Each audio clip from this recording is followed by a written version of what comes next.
Hello everyone, welcome to another session on dollar INR, and today I have just one chart, but I have a lot of very interesting things to say about dollar INR.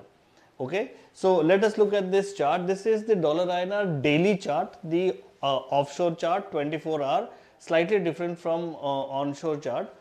Okay, so what we have seen in the last almost 3 to 4 weeks is a good small body candles, which means intraday volatility has been relatively very low for a long period of time.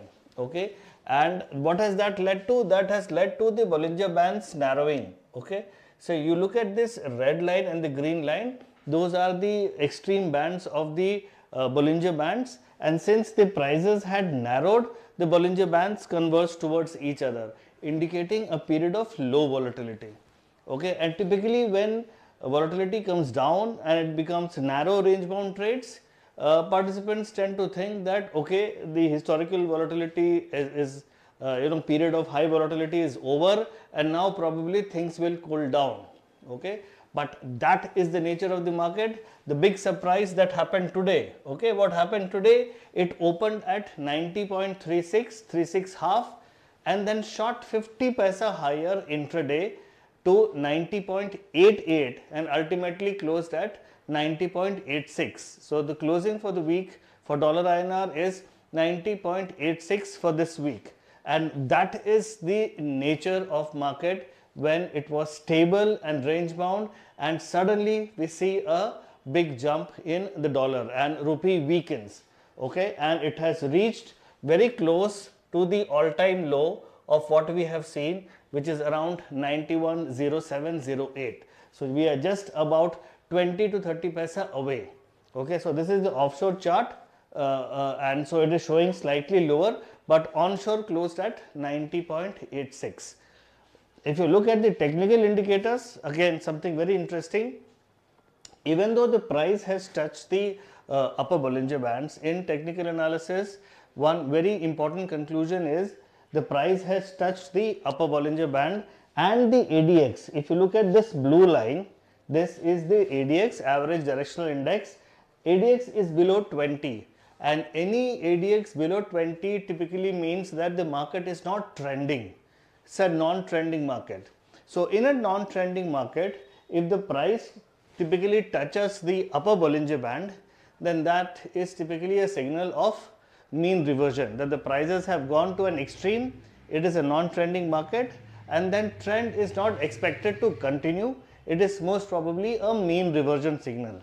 Okay, so what does that mean? That means that prices might cool off later on. Okay, remember RBI had done a swap, so they have good ammunition of dollars left. Whenever they want, they can intervene, and rupee might not really continue a big amount of weakness ahead. Okay, so what does that leave for dollar exporters and importers?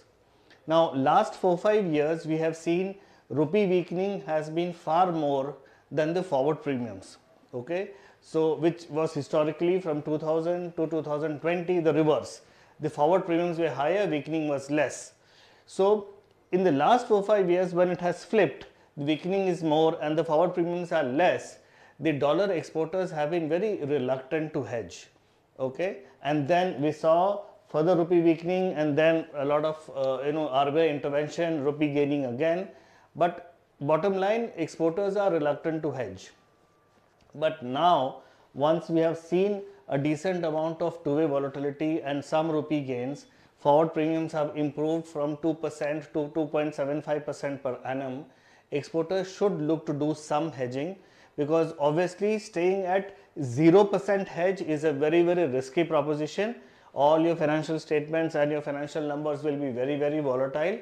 So dollar exporters, in such times when you have mean reversion signals, the momentum indicator is reaching a peak, and the difference between the moving average and the current price, if you look at the two moving averages, the 50-day moving average, which is yellow, and the 100-day moving average, which is purple, if you look at these lines, okay, these lines, and this chart plots the difference of the current price with the moving averages, and if you see, this difference has seen a jump here and it has reached historical high levels. So all these indicators typically a dollar exporter should look to capitalize and do some kind of hedging. Okay, you can hedge using forwards, but certainly hedge using some degree of vanilla options, so that if rupee continues to weaken, you can capitalize on the upside participation. If rupee weakens, you can just ignore your option and capitalize on the market rates. But if rupee gains, then you have the protection of the strike price. Okay, so dollar exporters should do some forwards, should certainly do some amount of vanilla options. Dollar importers, on the other hand, you saw some degree of rupee gain whenever price comes to the 50-day moving average. Remember, I told you about 25-day moving average a few videos a couple of weeks back, that is a very good short-term indicator.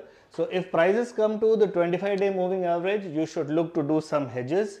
And again, you can hedge predominantly using forwards, because since rupee is weakening and it does not gain too much, so you don't typically want to do call options. So you can just limit yourself to doing a decent amount of simple forwards and use the 25-day moving average as some kind of a market timing technique. Okay, so that is how dollar INR is stable for a very long time. Everyone gets complacent that okay, there is no risk has reduced, and then suddenly we see a 50 paisa jump on a single day. So that is the nature of the market. Markets will remain volatile and you need to protect yourself. Okay, so that is it from my side. Have a great weekend ahead.